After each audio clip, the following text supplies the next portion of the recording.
ডাক দিলায় আল্লাহর রহমান নাম দিয়ে যদি কোনো বান্দা ডাক দিলায় আল্লাহর বান্দা ডাক দিতে দেরি হয় কিন্তু ডাকের জবাবটা আসতে দেরি হয় না।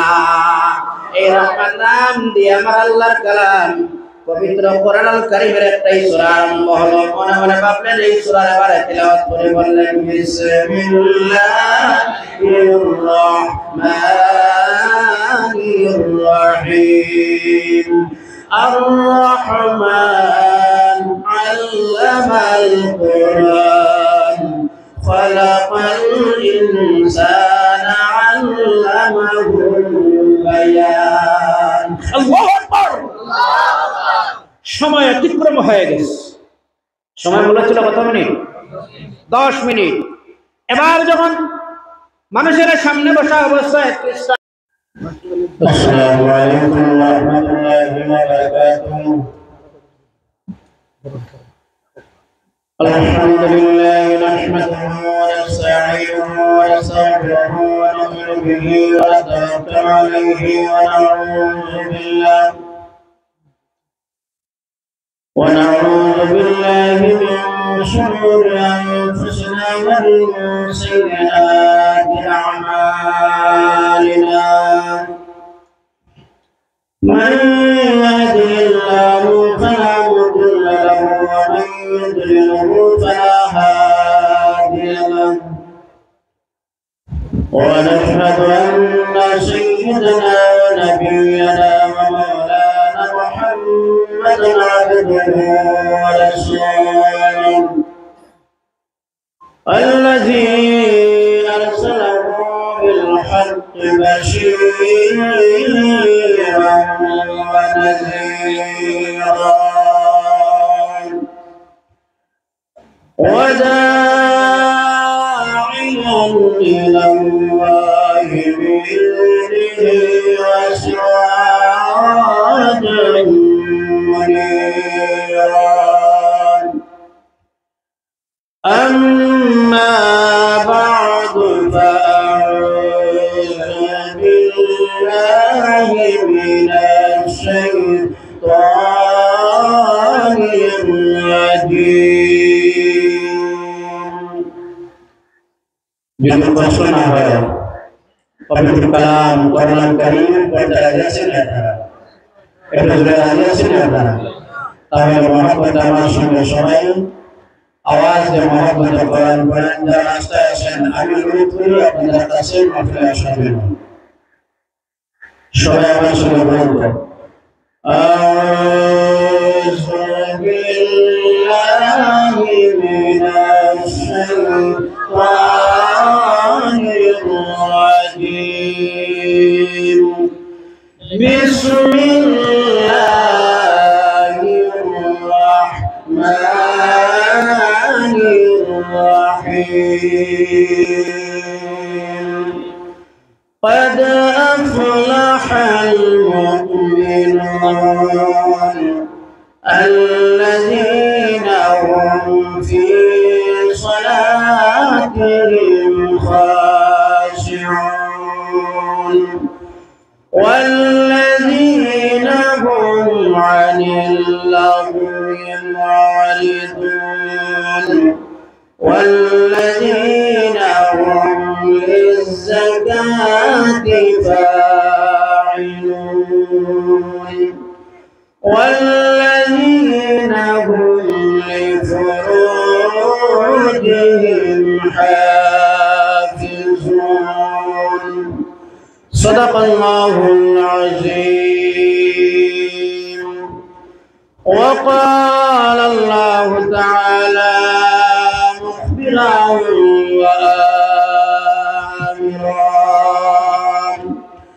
إن الله وملائكته يصلون على النبي يا أيها الذين آمنوا صلوا عليه وسلموا تسليما.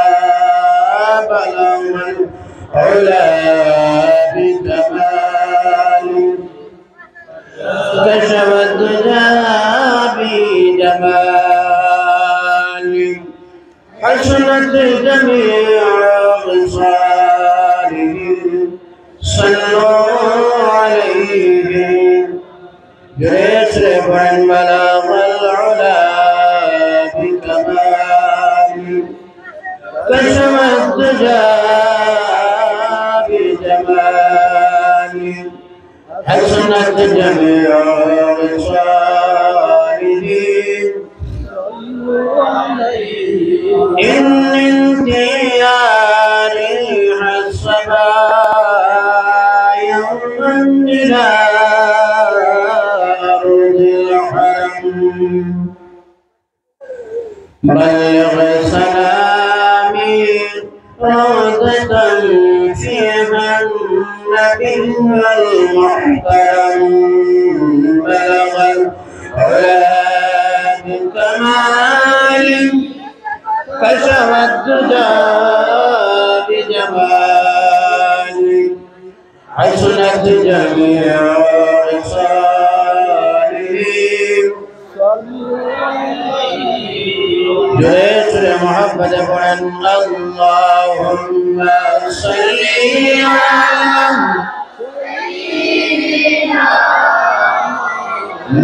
مولانا محمد وعلى آل سيدنا اللهم صل على مولانا محمد وعلى آل سيدنا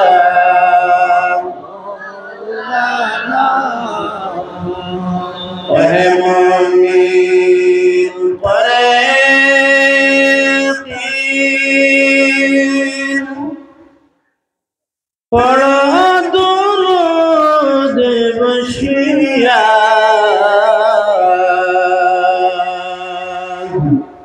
نبي سنن درود مدينة تقيا اللهم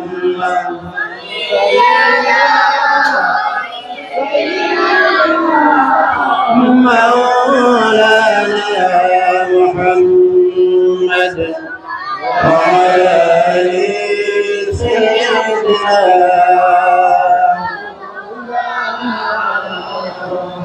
أما بعد মোটরিয়া জামিউল উলুম নিজামিয়া জলিলিয়া মাদ্রাসার বাৎসরিক ওয়াজ মাহফিলের সম্মানিত সভাপতি বিশিষ্ট আলিমে দ্বীন তথা মোটরিয়া জামিউল উলুম নিজামিয়া মাদ্রাসার সুনামধন্য অধ্যক্ষ হযরত মাওলানা আবু বকর সিদ্দিক সাহেব, সভাপতি হাফিজ কারি রেজা আহমদ সাহেব, শিক্ষক মাদ্রাসা, বিশিষ্ট সমাজসেবক তথা আমার বাম পাশে বসে থাকা ঐতিহ্যবাহী রাতাবাড়ী নিজামিয়া টাইটেল মাদ্রাসার সুনামধন্য মোহতারাম সভাপতি সাহেব, মোটরিয়া জামিউল উলুম নিজামিয়া জলিলিয়া মাদ্রাসার পরিচালনা সমিতির সম্মানিত সভাপতি, সম্মানিত সম্পাদক, দিগর কর্মীবৃন্দ, মাদ্রাসা দরজি ইসলাম দরজি এলাকার অতি সম্মানিত বাবার বয়সের মুরব্বিয়ানে আযম, আমার প্রাণপ্রিয় নওজোয়ান বন্ধুগণ, এলাকার পর্দানশীল সম্মানিত মা ও বোনেরা,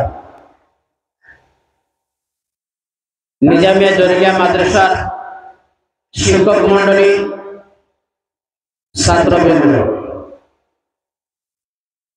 সর্বপ্রথম মহান আল্লাহ রাব্বুল আলামিনের দরবারে আমরা সবাই শুকরগুজার হই। রাব্বুল আলামিন আজকে এই এলাকায় হুজুর আকরাম সাল্লাল্লাহু আলাইহি সাল্লামের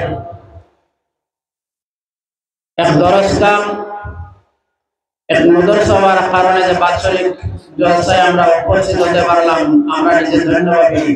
তাই মহান আল্লাহর দরবারে আমরা শুকরগুজার হয়ে আলহামদুলিল্লাহ। এখানে এই মাদ্রাসা হওয়ার কারণে আপনারা কিছু দুঃখিত বোধহয়, কিছু কষ্ট আছে বোধহয়, আপনারা আছে না কিছু কষ্ট? মাদ্রাসার প্রেম ভালোবাসা অন্তরে আছে না নাই? একটু জোরে বলুন, আছে না নাই?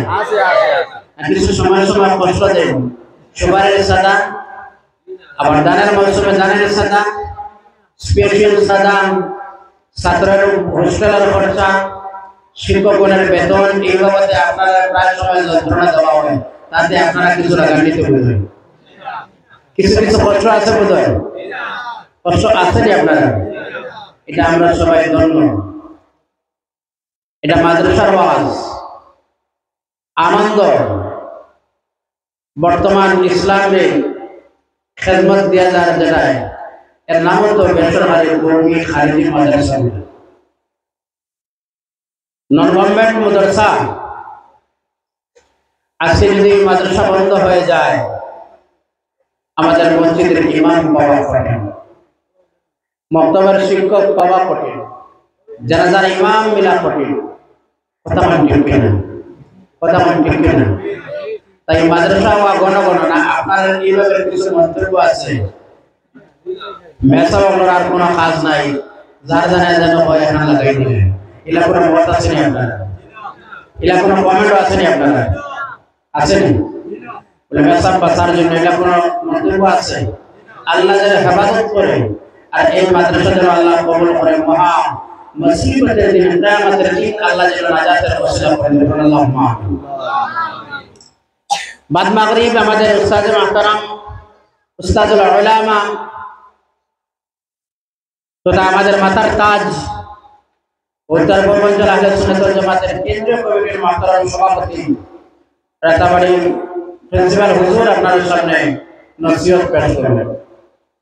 তারপরে আমার উস্তাদ মুহতারাম, যারা আমরা বলি মুহাদ্দিস হুজুর, আপনাদের সামনে গুরুত্বপূর্ণ আলোচনা করেছেন, আমি শুনেছি।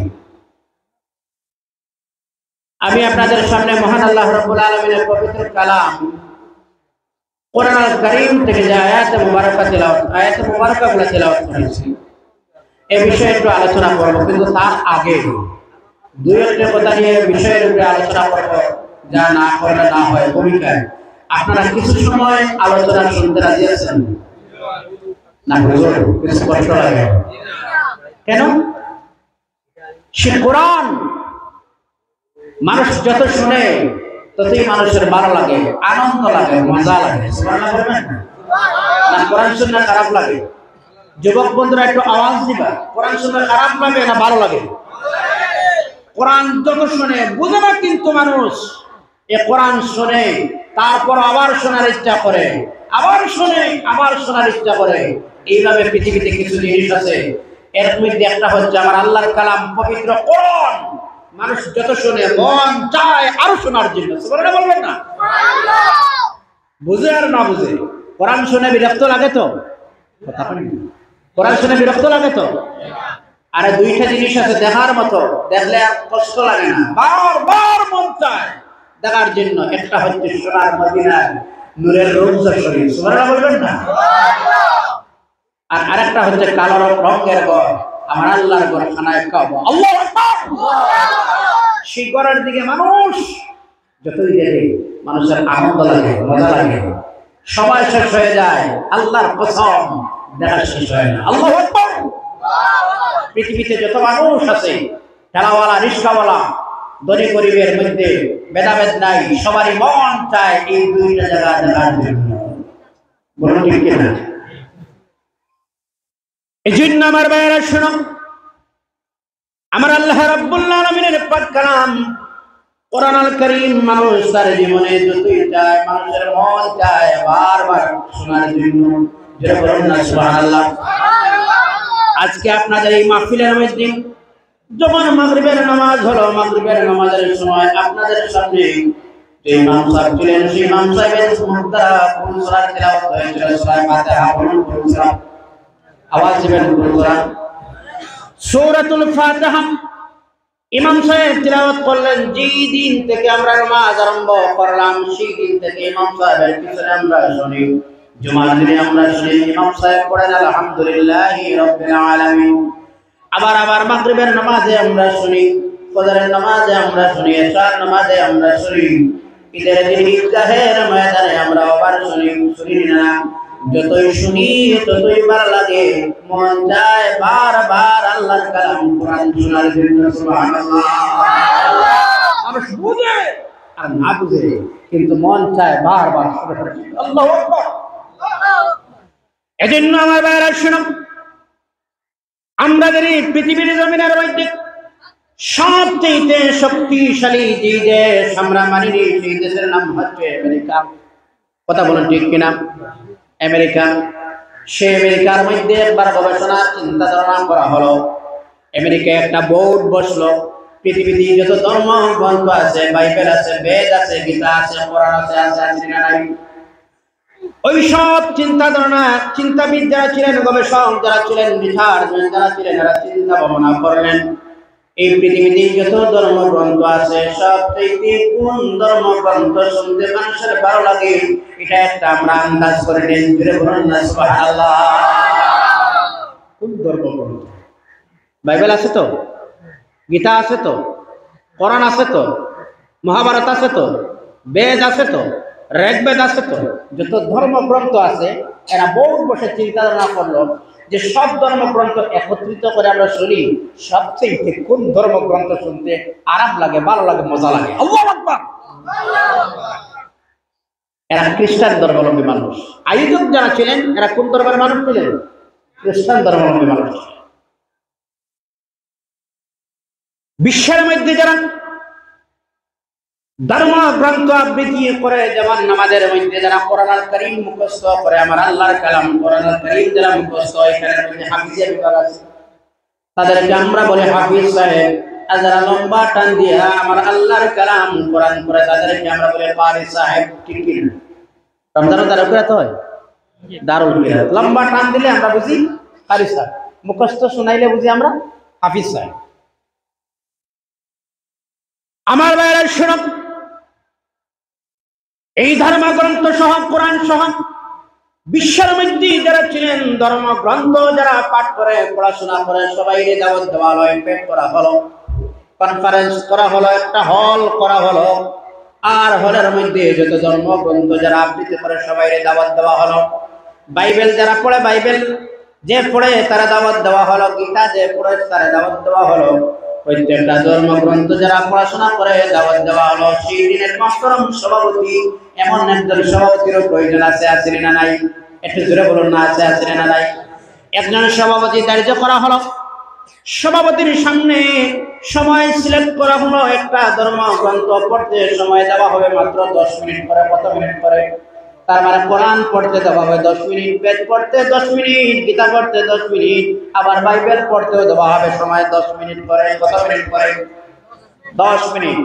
বিচারকের সামনে একটা গ্রিন বটন, একটা রেড বটন আছে। গ্রিন বটনে যেটা মারলে শুরু করো, রেড বটনই যখন যেটা মারা হয় তোমার সময় শেষ হয়ে গেছে, তুমি বন্ধ করো, বন্ধ করো। প্রথমে ডাক দেওয়া হলো, বাইবেল নিয়ে আসলেন, সময় শেষ, বাইবেল বন্ধ, সময় রেড বটনে যেটা মারা হলো, তোমার সময় শেষ, তুমি চলে যাও, বাইবেল। এরপরে ডাক দেওয়া হলো একেবাদিগর, একজন একজন করে প্রত্যেককে যখন দাওয়াত দেওয়া হলো, আসলেন, পড়লেন, চলে গেলেন সবাই। গোটা বিশ্বের গৌরব যিনি ছিলেন, যার নাম আমরা শুনি, যার তিলাওয়াত কোনো ইউটিউবের মধ্যে সার্চ করলে বাইরে হয়, তিনি ছিলেন বিশ্ব মুসলমানের গৌরব, বিশ্বনন্দিত কারি আব্দুল বাসিত। নাম শুনছেন আপনারা? মিশরের সন্তান কারি আব্দুল বাসিত। দাওয়াত দেওয়া হলো, সর্বশেষ তিনি আমার আল্লাহর কালাম কোরআনুল কারীম এমনি অবস্থায় ধরা অবস্থায় বসে রইলেন। মহান আল্লাহ রাব্বুল আলামিনের কাছে আল্লাহর বান্দা আল্লাহর কালাম ধরে এইভাবে দোয়া করতেছেন, রব্বুল আলামিন জীবনে যা চাইলাম তাও দিলাই, যা চাইলাম না তাও তো তুমি আমার দিলাই, সব নিয়ামত দান করে দিলাই। আয় আল্লাহ রাব্বুল আলামিন, আজ আমি আপনার দরবারে চাই, আমার গলাতে যত মধুর কণ্ঠ আছে ওই সব কণ্ঠ দিয়ে দাও, তোমার কালাম পড়া যেন বিশ্ব মুসলমান আনন্দ রাখতে পারি। সুবহানাল্লাহ। ওটা বিশ্ব মুসলমান যেন আনন্দ হয়ে যায়। আর সেই সুরটুকু দিয়ে দাও। আল্লাহু আকবার। পিছনে বসে বসে আবার লাস্ট মোমেন্টে ডাক দেওয়া হলো। তিনি যখন আসলেন, আমার আল্লাহর কালাম কোরআনুল কারীম সামনে নিয়ে এমনি অবস্থায় ধরা অবস্থায় আল্লাহর কালামটা নিয়ে সামনে যখন আসলেন, এবার বলা হলো পড়ো তো। তিনি মনে মনে ভাবলেন কোন সূরা তেলাওয়াত করি, যেহেতু সময় নির্ধারিত সময়ে 10 মিনিট, সময়ের ভিতরে আবার শেষ করতে হবে। যেটা বলুন ঠিক কিনা?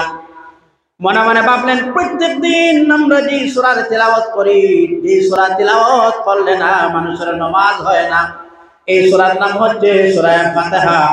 এবার আল্লাহর বান্দা মনে মনে সিলেক্ট করে নিলেন আল্লাহর কালামের প্রথম সূরা সূরা ফাতিহা তেলাওয়াত করে নিলেন। সুবহানাল্লাহ। আল্লাহ দিলেন আল্লাহর বান্দা বিসমিল্লাহির রহমানির রহিম আলহামদুলিল্লাহি রাব্বিল আলামিন আর-রহমানির রহিম মালিকি ইয়াউমিদ্দিন ইয়্যাকা না'বুদু ওয়া ইয়্যাকা নাস্তাঈন ইহদিনাস সিরাতাল মুস্তাকিম সিরাতাল লাযীনা আন'আমতা আলাইহিম গায়রিল মাগদুবি আলাইহিম ওয়ালাদ-দাল্লিন। এমনি যখন আল্লাহর বান্দা টান দিলেন, আল্লাহর কালাম কোরআনের আকর্ষণ জগতে এবার কেমন আকর্ষণ কোরআনের। মানুষ লাই লাই আসতেছে, বাইরে যারা আসলো এমন আর নিনা না, কথা বল না কেন আর, এটা আমার আকর্ষণ নয়। সুবহানাল্লাহ বলবেন না? এটা হচ্ছে আমার আল্লাহর কালাম কোরআনের আকর্ষণ। কোরআন মুমিন যখন শুনে, এই কোরআন শোনার পরে মুমিন থাকতে পারে না, কোরআনের মধ্যে সে এরাই প্রবেশ করে। সুবহানাল্লাহ। সেই কোরআনুল কারীমের সূরা যখন পড়লেন, সময় ছিল মাত্র কত মিনিট ভাইজান? আরে ধীরে বলুন, কত মিনিট? 10 মিনিট সময় ছিল। এবার 10 মিনিট অতিক্রম হয়ে গেল, এখনো রেড বটমে যেতে মারা হয় না। তার মানে সময় আছে না নাই? ধীরে বলুন না, আছে না নাই? তিনি এবার মনে মনে ভাবলেন সুযোগ যেহেতু মিলল, আমি সুযোগ হারা করতে চাই না। এবার মনে মনে ভাবলেন এমন একটা সূরার তেলাওয়াত আরম্ভ করে কোন মুমিন বান্দা আর বান্দি যদি মহা মুসিবতের মধ্যে পড়ে, সংকটের মধ্যে পড়ে, আমার আল্লাহর দুইটা নাম নিয়ে যদি ডাক দিলাই, আমার আল্লাহর নাম নিয়ে 3 বার যখন ডাক দিলাই, আল্লাহর রহমান নাম নিয়ে যদি কোন বান্দা ডাক দিলাই, আল্লাহর বান্দা ডাক দিতে দেরি হয় কিন্তু ডাকের জবাবটা আসতে দেরি হয় না। এই রহমান নাম দিয়ে আমার আল্লাহর কালাম পবিত্র কোরআনুল কারীমের একটাই সূরা আরম্ভ হলো। মনে মনে ভাবলেন এই সূরার এবারে তেলাওয়াত করে বললেন বিসমিল্লাহির রহমানির রহিম আর-রহমান আল্লামাল কুরআন খালাকাল ইনসানা আল্লামাহুল বায়ান। আল্লাহু আকবার। সময় অতিক্রম হয়ে গেছে। সময় বলেছিল কত মিনিট? 10 মিনিট। এবার যখন মানুষের সামনে বসা অবস্থায়, খ্রিস্টান একজন মানুষ সামনে বসা অবস্থায় ছিল, ভদ্রলোক সভাপতি সাহেবের এবার বর্তমানে ধরে ধাক্কা মারি বলল, মিয়া প্রত্যেকটা ধর্ম গ্রন্থ পড়তে সময় দিলেন 10 মিনিট করে, কিন্তু মুসলমানদের ধর্মগ্রন্থ কোরআন পড়তে অতিরিক্ত কেন দিলাই তুমি 20 মিনিট? বুঝলাম না। ধাক্কা মারি বলল কেন? সেই ধাক্কার লগে লগে সেই দিনের বিচারক হাক্কা বক্কা বিচারক, কি বলো তুমি 10 মিনিট আর কি বলো তুমি 20 মিনিট? কিছুই বুঝলাম না। হুশ আছে জায়গাটা, কথা বল না। কোর্টে যখন মামলা করা হয়, তিনি সেই দিনের বিচারক জবাব দিলেন, মহামান্য আদালতের সামনে তিনি জবাব দিলেন। প্রত্যেকটা ধর্মগ্রন্থ যখন পড়তেছিলেন আমি তখন ছিলাম জ্ঞানে, হুঁশ ছিল আমার, কিন্তু এই যে মুসলমানদের পক্ষ একজন মানুষ আসলো যার মুখে দাঁড়িয়ে নাই, আর একটা কিতাব সামনে এমন অবস্থায় ধরিয়া আবার পড়াশোনা যখন পাঠ করা যখন আরম্ভ করলো, তখন এমন লম্বা টান যখন দিল, আমি আকাশে ছিলাম না জমিনে ছিলাম কিছুই বুঝতে পারলাম না। এই কোরআন, এই কোরআনের আকর্ষণ আছে না নাই? কথা নাই? এই তো কোরআন শোনার জন্য আপনারা সুবহানাল্লাহ বলবেন না? আর এই কোরআন শিক্ষা দেওয়া হয় কোন জায়গাতে বলুন না? কোন জায়গায় সে কোরআন কোন জায়গায় শিক্ষা দেওয়া হয়? ওই জায়গাতে কোরআন শিক্ষা দেওয়া হয় মাদ্রাসায়। কোন জায়গায় শিক্ষা দেওয়া হয়? এই জন্য আল্লাহ রাসূল সাল্লাল্লাহু আলাইহি ওয়াসাল্লামের হাদিস হচ্ছে খায়রুকুম মান তাআল্লামাল কোরআনা ওয়া আল্লামাহু। সবচেয়ে পৃথিবীতে এরাই উত্তম মানুষ যারা কোরআন শিখে এবং যারা কোরআন শিখায়। আল্লাহু আকবার, আল্লাহু আকবার। এরাই ভালো মানুষ, এরাই উত্তম মানুষ, এরাই ভালো মানুষ, কোরআন শিখে এবং শিখায় যারা। এর জন্য আমার ভাইরা শুনুন, এই পৃথিবীতে মানুষ আর ধ্বংসের দিকে যার তার মূল কারণ হচ্ছে তিনটি কারণ। বলুন কয়টা কারণ? কয়টা কারণ? আর যেটা বলো কয়টি? তিনটি কারণ। এক নম্বর হচ্ছে পৃথিবীর মানুষ জুলুমাতের দিকে যার, অন্ধকারের দিকে যার।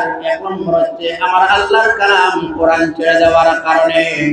বাবা আজ আপনাদের সামনে আমি জানতে চাই একটা কথা।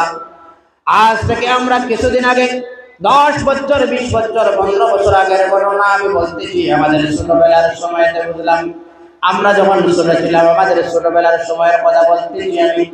এখানে অসংখ্য বাবার বয়সের মুরব্বী আমরা আছেন, আপনারা আন্দাজ করেন তো বিষয়টার উপর। আমরা যখন ছোট ছিলাম সকাল যখন হতো আমরা মক্তবের দিকে, যখন ফজরের পরে আমরা মক্তবের দিকে রওনা দিতাম। রওনা দিতে গিয়ে আমাদের গ্রামের মধ্যে যারা মুরব্বী ছিলেন আমরা দেখতাম মুরব্বীরা করে বসে ফজরের পরে বারান্দায় বসে আমার আল্লাহর কালাম কোরআন তিলাওয়াত পড়তেন। বিসমিল্লাহির রাহমানির রাহিম ইয়াসিন ওয়াল কুরআনিল হাকীম ইন্নাকা লামিনাল মুরসালিন আলা সিরাতিম মুস্তাকিম। ফজরের পরে আল্লাহর কালাম কোরআনুল কারীমের ইয়াসিনের তিলাওয়াত ছিল না? কথা হইবে একটু, কথা হইবে একটু। ফজরের পরে ছিল না? সমাজে সব ছিল না ফজরের পরে। এখন কোরআন শুনিনি ফজরের পরে আওয়াজ দিবা, কথা কই না? একদম ফ্রি মাইন্ডলি, এটা আমাদের শিক্ষার জায়গা, বুঝবা। আজ থেকে 10 বছর আগে ফজরের পরে ঘরের কোনায় বারিন্দায় আমরা শুনছি মক্তবে যাওয়ার সময় কোরআনের আওয়াজ। এখন শুনি তো? একটু আওয়াজ দিন না, আমরা শুনি এখন কোরআনের আওয়াজ। আমরা এখন কোরআন শুনি না। রাত্রির বেলা আমাদের দাদা যারা ছিলেন, বাবা যারা ছিলেন, মুরব্বিয়ান যারা ছিলেন, এশার নামাজ শেষ করে প্রত্যেকের ঘরের মধ্যে কোরআন থাকে কিনা তাই কিন্তু অজিবা ছিল। অজিবা ছিল না? যে অজিবার মধ্যে সূরা ওয়াকিয়া, যে অজিবার মধ্যে সূরা রহমান, যে অজিবার মধ্যে সূরা ইয়াসিন শরীফ, যে অজিবার মধ্যে ছিল সূরা মুলক, ছিল না? মুলক ছিল না? এরা প্রত্যেকে সকালে মক্তবে শিখানি হইতো এই সূরাগুলা। আর মুরব্বীরা এশার নামাজ পড়ে আল্লাহর কালাম কোরআনুল কারীমের সূরা মুলকের তিলাওয়াত করে বসে পড়তেন না? বাস্তব। এখন শুনি তো?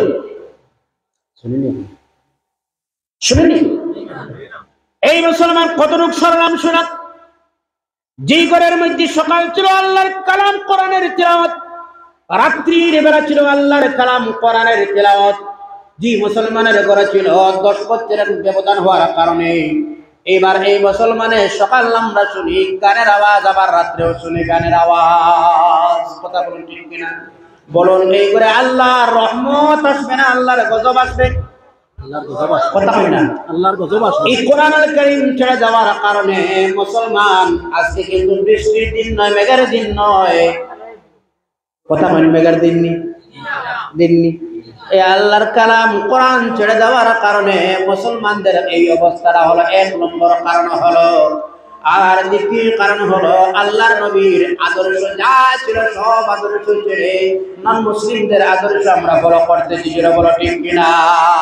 অযুব সমাজ, আজ জুলহাত করে সবিনয় অনুরোধ করছি আপনাদের খেদমতে, রাসূলের যা আদর্শ ছিল ছেড়ে দিয়েছি আমরা, কথা বলুন ঠিক কিনা? রাসূলের আদর্শ আছে আজ? আওয়াজ দিয়ে যুবক বন্ধুরা, আছে রাসূলের আদর্শ? মুরব্বীর মধ্যে মুরব্বীর দায়িত্ব নেই? আছে তো দায়িত্ব। একজন বাবা হিসাবে কি দায়িত্ব ছিল শোনো। সন্তান জন্ম দেওয়া সহজ, কিন্তু সন্তানকে মানুষ হিসাবে মানুষ মানানি কঠিন, কিন্তু যেটা বলো ঠিক কিনা? আমার কথাটা আপনারা কষ্ট লাগে বুঝে, কষ্ট লাগে বুঝে? বাবা বোনা তো সহজ, বাবা বোনা সহজ না কঠিন? কথা হয় না এখানে? বাবা বোনা সহজ, বাবা কিন্তু একজন সন্তানের সন্তান হিসাবে মানুষ হিসাবে গড়িয়ে তোলা কঠিন। কঠিন কিনা? বাবা হিসাবে কি দায়িত্ব ছিল জানেন? আজ বাবা হিসাবে দায়িত্ব ছিল ফজরের যখন সময় হয়, বাবা ছেলের দরজায় গিয়ে বলো, আব্বু ওঠো, ফজরের জামাতের টাইম হয়ে গেছে, আযান হয়ে গেছে, বাবা আর ঘুমানোর সময় নাই, চলো। আল্লাহু আকবার বলুন। এখানে আমরা যারা বাবা, আমাদের মুরব্বী যারা আছেন, আপনাদের কদমে হাত দিয়ে বলি, বাবা যান, কমেন্ট করবেন না। আজ জবাব নয়, কিয়ামতের দিন এই সওয়ালের জবাব দিতে হবে। কষ্ট লাগে আপনারা যুবক বন্ধুরা? একটু বেজার বেজার আপনারা? আমার বাবা যান, আপনারা রাগান্বিত তো? গুসা আপনারা? আমি আপনাদের কদমে হাত দিয়ে বলি, বাবা ফজরের যখন সময় হয়, আপনার সন্তানের দরজায় গিয়ে বলো, বাবা বাবা উঠো, ফজরের আযান হয়ে গেছে। এটা কার দায়িত্ব? এটা হচ্ছে আপনার দায়িত্ব। আর আপনার স্ত্রীর অর্ডার করুন, আমার স্ত্রী চলে যাও, মেয়ের দরজার সামনে গিয়ে মেয়ের বেডরুমে ঢুকো, ডাইরেক্ট ঢুকিয়া বলো, মা আর ঘুমানোর সময় নেই, তোমার আব্বু আর তোমার ভাইজান মসজিদে চলে গেছেন, আমরাও চলো নামাজের মুসল্লায় দাঁড়াই। মা আর তার মেয়ে নামাজের মুসল্লায় যদি দাঁড়ায়, আর নামাজের মুসল্লায় দাঁড়ায় এবার নামাজ শেষে যদি এবার আল্লাহর কালাম কোরআন তেলাওয়াত করে যখন দোয়া করবে, আল্লাহ এই ঘরটার রহমত বরকত দিয়ে ভরপুর করে দিবে। সুবহানাল্লাহ। বাবা তার সন্তানকে হাত ধরে বলতে হবে, নামাজ শেষের পরে এবার নামাজ যখন শেষ হবে, ফজরের জামাত শেষ করার পরে বাবা তার সন্তানের এমনি ভাবে হাতের মধ্যে ধরো আর ধরে চলে যাও কবরস্থানের মধ্যে গিয়ে বলো, বাবা রে এটাই হচ্ছে তোমার দাদার কবর, এটাই হচ্ছে তোমার দাদির কবর, এটাই হচ্ছে তোমার বড় আব্বার কবর। সন্তান নিয়ে আপনার বাবার কবরের কিনারায় দুইটা হাত তুলে বলো, রব্বিরহামহুমা কামা রাব্বায়ানি সগীরা। জোরে বলেন, রব্বিরহামহুমা কামা সগীরা। এমনি দোয়া করো, তাতে ফায়দা কি হয় জানেন? বাবা আজকে আপনার সন্তানটারে এমনি নিয়ে গেলেন, কাল আপনার ইন্তেকালের পরে আপনার সন্তান আপনার কিনারায় তার সন্তান এমনি অবস্থায় নিয়ে বলবে, বাবা এটাই হচ্ছে তোমার দাদার কবর, পড়াশোনা করে আসো, দোয়া করি। এই শিক্ষা দিতে হবে। বাবা হিসাবে সফল বাবা সেই দিন, ও যুবক বন্ধুরা আমার, সফল বাবা তুমি ওই দিন সেই দিন হবেন যেই দিন আপনার সন্তান আপনার ইন্তেকালের সময় যখন আসবে, কিনারায় বসে আল্লাহর কালাম ইয়াসিনের তিলাওয়াত করতে পারবে যেদিন। জোরে বলো, সফল বাবা তুমি হলায়। আর্থিক আট্টালিকার মালিক হলায়, ব্যাংক ব্যালেন্স আছে, তুমি সফল বাবা নয়। সফল ওই বাবা যে বাবার ইন্তেকালের সময় কিনারায় বসে তার সন্তান বলবে, ইয়াসিন ওয়াল কুরআনিল হাকীম ইন্নাকা লামিনাল মুরসালিন। এই তো সফল বাবা। পৃথিবীতে ওটাই তো মূল লক্ষ্য উদ্দেশ্য, না আরো কোনোটা? গ্যারান্টি দিতে পারা যায়? এই কদরের জিম্মাদার হিসাবে বলা যায়, আপনার সন্তান একটা জায়গার মধ্যে দিলে পৃথিবীতে আর যদি কোনো না কাজে লাগে, ইন্তেকালের সময় কিনারায় বসে ইয়াসিন পড়তে পারবে। ওই জায়গাটার নাম হচ্ছে ওই ঘর আল্লাহর হাবিবের দরজা মাদ্রাসা। কোন জায়গা? একটা আওয়াজ দিয়ে বলুন না, কোন জায়গা? আওয়াজ দিবেন, ভালো লাগে না? আপনারা মন খারাপ হুজুর? হ্যাঁ, ভালো লাগেন না বোধহয়? কষ্ট লাগেন না আপনারা? আমি অনুরোধ করি আপনাদের কাছে আওয়াজ দিয়ে সাহায্য করুন। আপনি সেই দিন সফল বাবা যেই দিন আপনার ইন্তেকালের সময়তে পৃথিবীর কোন মানুষ আপনার পাশে থাকবে না, আপনার সন্তান আপনার কিনারে বসে ইয়াসিন করে আপনার জন্য সাহায্য করবে। সেই দিন আপনি সফল বাবা হবেন যে সময় ইন্তেকাল হবে আপনার কোন ইমাম সাহেবের প্রয়োজন হবে না, খাদিম সাহেবের প্রয়োজন হবে না। আপনার শেষ বিদায়ের গোসল দিয়ে পবিত্র করে সন্তান বিদায় দিবে, আপনার সন্তান সেই দিন গোসল দিতে পারবে। সেই দিন তো আপনি সফল বাবা। এমন কতজন বাবা আছে এখানে? আচ্ছা শুনেন একটা কথা শুনেন, সাইলেন্ট মোমেন্ট একটা কথা শুনেন। আপনার খুব সম্পর্ক সদর সাহেব, আমার প্রিয় ভাই হযরত মাওলানা আবু বকর সিদ্দিক সাহেবের সঙ্গে খুবই ঘনিষ্ঠ সম্পর্ক। আপনার বাবার ইন্তেকাল হলো, আপনি সংবাদ দিলেন হুজুর আসেন মেহেরবানি করে আমার বাবার শেষ বেলার গোসলটা আপনি জেনে দেন। হয়তো এরকম তো হয়। আচ্ছা শুনেন, ইমাম সাহেব গোসল দিলেন, এটা অপছন্দনীয় কিভাবে পেশাব পায়খানা রাস্তা মোটামুটি কোনোভাবে নফরতের সম্পর্ক যেহেতু বেশি, একটু নফরত বাস্তব যে কথাটা, এই জায়গাতে যদি শেষ পর্যায়ের গোসলটা আমি নিজে আমার বাবার হাত আমার বাবার দেই, হাতে কোনো মাধ্যম লাগবে না, এই হাত দিয়ে আমার বাবার পেশাব পায়খানা রাস্তা পরিষ্কার করে একজন বাবা হিসাবে সন্তানদের এতটুকু গড়ি তোলা আপনার জন্য কর্তব্য। বাবার কথা বলে বলছো না, কথা বলে এই বাবা হিসেবে এতটুকু দায়িত্ব আছে, আসলে না নাই? কথা কই না কেন? শোনেন আমার বাবারা, আমার প্রিয় বন্ধুগণ শোনেন, আল্লাহর হাবিব সাল্লাল্লাহু আলাইহি ওয়াসাল্লামের হাদিস হলো, শুক্রবারে যদি কোনো সন্তান তার মা আর তার বাবার কবরের কিনারায় চলে যায় আর যদি ইয়াসিন শরীফ তিলাওয়াত করে আর আল্লাহর দরবারে দুই হাত তুলে বলে রব্বির রহমহুমা কামা রাব্বায়ানি সগীরা, জুড়ে বলেন রব্বির রহমহুমা কামা রাব্বায়ানি সগীরা। আল্লাহর হাবিব সাল্লাল্লাহু আলাইহি ওয়াসাল্লাম বলেন, এই জুমার দিনের খাতিরে, এই শুক্রবারের দিনের বরকতে, ইয়াসিন শরীফের বরকতে আল্লাহ রাব্বুল আলামিন তার মা আর তার বাবার কবরের আযাবরে আমার আল্লাহ দূর করে দিলেন। এই যে শিক্ষা কোন ইউনিভার্সিটি দেওয়া হয়? কোন কলেজে দেওয়া হয়? কোন হাই স্কুলে দেওয়া হয়? কোন এমই স্কুল এলপি স্কুলে দেওয়া হয়?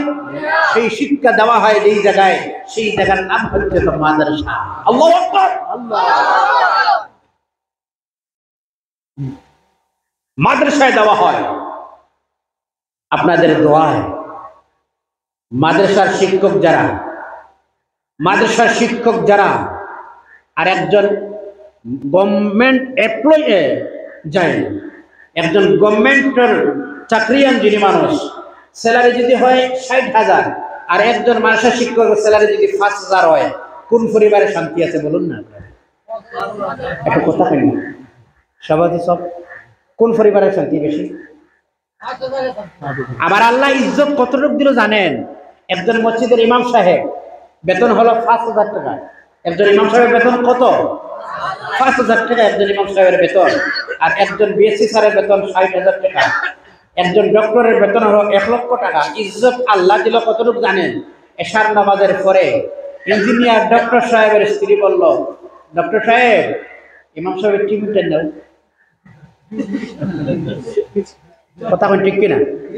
ডক্টর সাহেব টিফিন হাতে নিয়ে হুজুরের দরজায় লাড়া দিলেন, হুজুর এই আপনার টিফিন। আমার আল্লাহ বললেন 5,000 টাকার বেতন স্যালারিওয়ালার কাছে 1 লক্ষ টাকার স্যালারি দিয়ে টিফিন আনিয়ে দেওয়া হয়। আল্লাহু আকবার। বলুন না ইজ্জতের মালিক কে? আল্লাহ। সম্মান দিল কে? আল্লাহ। আচ্ছা শুনেন, কিছু এলাকা আছে, এই এলাকায় আলিমের সংখ্যা বেশি। এমন কিছু এলাকা আছে না নাই? আবার কিছু গ্রাম আছে, এলাকা আছে এখানে আলিম নাই, আছে না না? এমন কিছু আছেন? আপনার এই গ্রাম যেটা আছে বটগী গ্রাম, এখানে ওই যে ওলামায়ে কেরামের সংখ্যা বেশ না একটু কম? কথা কই না? কম না বেশি? কম। কিছু সংখ্যক এলাকায় বেশ আর কিছু সংখ্যক এলাকায় কম, তার মধ্যে ডিফারেন্স কি? পার্থক্য জানা আছে আপনারা? যে জায়গায় সম্মান যার যত বেশি, ও জায়গায় নিয়ামত আল্লাহ বেশি দেয়। আপনি নিয়ামতের সম্মান, নিয়ামতের ইজ্জত, নিয়ামতের কদর করলা, আল্লাহ আপনার নিয়ামত দিবে বেশি। কথা বোঝা গেছে? কথা বোঝা গেছে? তাই বলতেছিলাম আমি আমার ভাইয়েরা, এই কোরআন আল কারীম ছেড়ে দেওয়ার কারণে আজ মুসলমান অধঃপতনে যারা ধ্বংসের দিকে মুসলমান চলে যান। আর আরেকটাই বলতেছিলাম, আল্লাহর হাবিব সাল্লাল্লাহু আলাইহি ওয়াসাল্লামের আদর্শ এই মুসলমান যুব সমাজ যারা আছে, আমার নবীর আদর্শ যুব সমাজের মধ্যে আজ খুঁজে বাহির করা যায় না। রাসূলের আদর্শ আছে? কথা বলেন না যুবক বন্ধু, রাসূলের আদর্শ আছে? কিছু সংখ্যক যুবক দাঁড়িয়ে রাখে, ফলো করে বিরাট করবে। কথা বলেন না? আল্লাহর কসম, আমার আল্লাহর কালাম সামনে,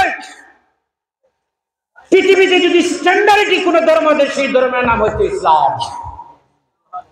বলবেন না সুবহানাল্লাহ?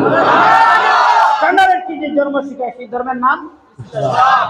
স্টাইল যে ধর্ম শিখায় সেই ধর্মের নাম ইসলাম। আপনি চুলের ফ্যাশন করতে চান, একটু লম্বা চুল রাখেন, সুন্নতি চুল। সুবহানাল্লাহ বলবেন না? আর কোন ধর্মতে আছে চুলের স্টাইল? ইসলামে আছে না নাই? পৃথিবীতে সবচেয়ে স্টাইলের, সবচেয়ে স্ট্যান্ডার্ডি, সবচেয়ে ভালোবাসা, সবচেয়ে আধুনিকতা যে ধর্ম শিখায় সেই ধর্মের নাম হচ্ছে ইসলাম। আর পৃথিবীতে সবচেয়ে মানব প্রেম আর মানবতার যে ধর্ম শেখায় এই ধর্মের নাম হচ্ছে ইসলাম। সুবহানাল্লাহ বলবেন না? মানব প্রেম শিক্ষা দেয়, মানবতা শিখায় যে ধর্ম, সেই ধর্মের নাম ইসলাম। তো রাসূলের আদর্শ আছে আজ, যে নবী নিয়ে বিভিন্ন ধর্মের মানুষ রিসার্চ করলো, বিভিন্ন ধর্মের মানুষ গবেষণা করলো। এই সাইড যদি বলি আপনারা শুনলে অবাক হবেন। আপনারা জানেন আমাদের যে দেশে, আমরা যে দেশে বসবাস করি, সেই দেশের মধ্যে যিনি ছিলেন মহাত্মা গান্ধী, জানা আছে আপনারা? নাম শুনছেন আপনারা? সেই মহাত্মা গান্ধী আপনারা আমার রাসূল নিয়ে কি মন্তব্য করলেন জানেন? তিনি বললেন, ইসলাম প্রতিষ্ঠিত হল, বিশ্বের কোনায় কোনায় ইসলাম চলে গেল, এমন কোন দেশ নাই যে দেশের মধ্যে ইসলাম নাই। আছেন এমন কোন দেশ? এমন কোন দেশ নাই যে দেশের মধ্যে ইসলাম নাই। আল্লাহর কসম, পৃথিবীর মধ্যে সবচেয়ে দামি এবং সবচেয়ে প্রচার বেশি যে ধর্মের হয় সেই ধর্মের নাম হলো ইসলাম। আর সবচেয়ে যে ধর্মগ্রন্থ বেশি পড়া হয় সেই ধর্মগ্রন্থের নাম হচ্ছে আমার আল্লাহর কালাম কোরআন। সুবহানাল্লাহ। সংক্ষিপ্ত এক ঘটনা বলি। পৃথিবীতে যত দেশ আছে, যত জায়গা আছে, যেমন গভর্নমেন্ট ঠিক মৌসুম যখন হয় তখন মেঘালয় সাইডে একটু আরাম মিলেনি। আবার সাম্পাই, মিজোরাম সাম্পাই সাইডে একটু আরাম মিলেনি না? একটু মিলে। মেঘালয় সাইডে একটু আরাম মিলে গভর্নমেন্ট ঠিক সময়। পৃথিবীতে হেলথ বিভাগ, যারা স্বাস্থ্য বিভাগ নিয়ে একটু চিন্তা ভাবনা করে, এরা চিন্তা হলো পৃথিবীতে মানুষের স্বাস্থ্যের জন্য উপকার ভালো কোন দেশের আবহাওয়া হয় সবচেয়ে, এরা বাইরে করলো রিসার্চ করে পৃথিবীতে সবচেয়ে মানুষের স্বাস্থ্যের জন্য ভালো যে দেশের আবহাওয়া, এই দেশের নাম হচ্ছে সোনার মদিনা। আরো আসবে সুবহানাল্লাহ। এটা আমাদের মন্তব্য নয় তো, নন মুসলিমদের মন্তব্য। সুবহানাল্লাহ বলবেন না কেন? এই জন্য আমার আজ নবী সাল্লাল্লাহু আলাইহি ওয়াসাল্লামের আদর্শ ছেড়ে দেওয়ার কারণে এই পৃথিবীতে মুসলমান আজ লাঞ্ছিত, বঞ্চিত হল। আর ৩ নম্বর হলো এই মুসলমান আজ আল্লাহর আইন, আল্লাহর বিধান যেটাই ছিল, আল্লাহর হুকুম অমান্য করার কারণে মুসলমানদের আজ এই অবস্থাটা হলো। আমার ভাইয়েরা শুনুন, ইসলাম আপনারা আমারে একটা গাইডলাইন দিল, একটা গাইডলাইন নীতিমালা দিল। এই নীতির মধ্যে আপনারা আমার জীবন যাপন করতে হয়। এজন্য আমি আর ভূমিকায় সময় নষ্ট না করে আমার আল্লাহর কালাম পবিত্র কোরআনুল কারীমের একটা সূরার অংশ তিলাওয়াত করেছি। আলোচনা শুরু করি, শুনবেন আপনারা? আলোচনা শুরু হওয়ার মাত্র ওয়াজ হবে শুরু হতো। কত সময়? আরো 10 মিনিট আসেন আপনারা। 10 মিনিট থাকবো আপনারা? কত সময়? 20 মিনিট। মাশাআল্লাহ। যদিও এত সময় আলোচনা নাই, কিন্তু আপনাদের মনোগতি যেটা এত আনন্দ লাগুক কেন? এখানে তো এর চেয়ে ভালো সোফা, ভালো বিছনা করে আছে, আছেন না? কেন জান না আপনারা? কোরআন শুরু সুবহানাল্লাহ। বসে আছেন তো বেহেশতের বাগানে। আল্লাহু আকবার। এজন্য মন চার কোরআন শোনার জন্য। পৃথিবীতে আল্লাহ রাব্বুল আলামিন সার্টিফিকেট দিলেন। আল্লাহ রাব্বুল আলামিন কিছু মানুষের মধ্যে আল্লাহ রাব্বুল আলামিন বললেন, এই নাও তোমাদেরকে সার্টিফিকেট দিলাম, যারা এরাই সফলতা অর্জন করে নেবে, এরাই কামিয়াব, এরাই সাকসেসফুল, তারা।